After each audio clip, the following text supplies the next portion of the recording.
అదే RTV app వార్తల్ని క్షణాల్లో చదివే అవకాశం ఉంటుంది. ఒక న్యూస్ పేపర్, ఒక టెలివిజన్ ఛానల్ మీ చేతుల్లో ఎప్పుడూ ఉంటాయి.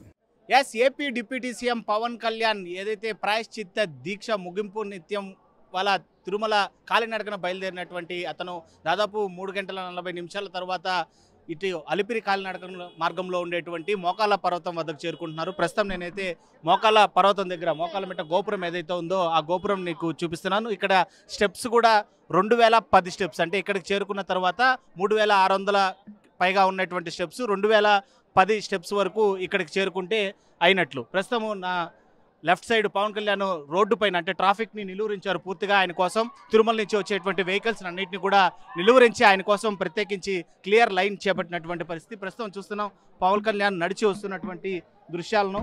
అయితే ఆయన నడక సాగించేటువంటి క్రమంలో పూర్తిగా పెద్ద ఎత్తున అభిమానులు కావచ్చు, అదేవిధంగా సెక్యూరిటీ సిబ్బంది అయితే మాత్రము ఆయన్ని ఎక్కడ పడనివ్వకుండా, అంటే దాదాపు బయలుదేరిన తరువాత ఆయన దీక్ష కారణంగా కూడా 11 రోజులు ఉపవాసంలో ఉన్నటువంటి ఆయన్ను ఇటు ఎక్కడ అలసత్వంతో నేలకొరుగుతారో అనేటువంటి పరిస్థితుల్లో పెద్ద ఎత్తున సపర్యలు చేసుకుంటూ కూడా ఉండేటువంటి స్టాఫ్ కావచ్చు, అదేవిధంగా అభిమానుల మధ్య పవన్ కళ్యాణ్ తిరుమలకి చేరుకున్నటువంటి దృశ్యాలను ఆర్టీవీ స్క్రీన్ పైన మనం చూస్తున్నాం.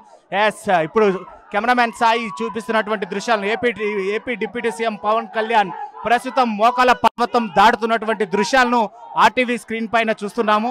సీఎం అంటూ కూడా పవన్ కళ్యాణ్ వస్తున్నటువంటి క్రమంలో పెద్ద ఎత్తున అభిమానులు అయితే మాత్రం ఇక్కడికి చేరుకున్నారు.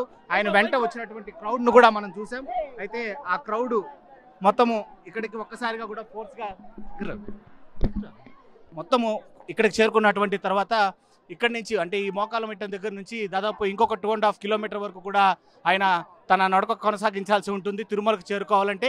ఇక్కడ క్యారవాన్ అయితే మాత్రం ఆయన కోసం సిద్ధంగా ఉంచారు. అలిసిపోయి ఆయన ఏమైనా కొద్దిగా రెస్ట్ తీసుకుంటారేమో అనేటువంటి భావనతో మోకాళ్ళ పర్వతాన్ని గోపురం పక్కనే కూడా ఒక క్యారవాన్ని సిద్ధం చేసి ఉంచారు ఆయన పర్సనల్ స్టాఫ్. అయితే పవన్ కళ్యాణ్ కనీసం ఇక్కడ క్యారవాన్లో కూడా ఎక్కలేదు. ఇదే క్యారవాన్ 7వ మైల్ వద్ద కూడా తీసుకెళ్ళి అక్కడ కూడా ఉంచినప్పటికీ కూడా ఆయన అక్కడ కూడా ఆ క్యారవాన్ యూజ్ చేసుకున్నటువంటి పరిస్థితి. అలా యూజ్ చేసుకోకుండానే కొనసాగుతున్నటువంటి ఆయన ప్రయాణం మరికొద్దిసేపట్లో, అంటే ఇక్కడి నుంచి దాదాపు ఇంకొక 2.5 కిలోమీటర్ ఉంటుంది కాబట్టి ఇంకొక గంట సమయంలో ఆయన తిరుమల చేరుకునేటువంటి పరిస్థితి మాత్రం చాలా స్పష్టంగా కనిపిస్తుంది.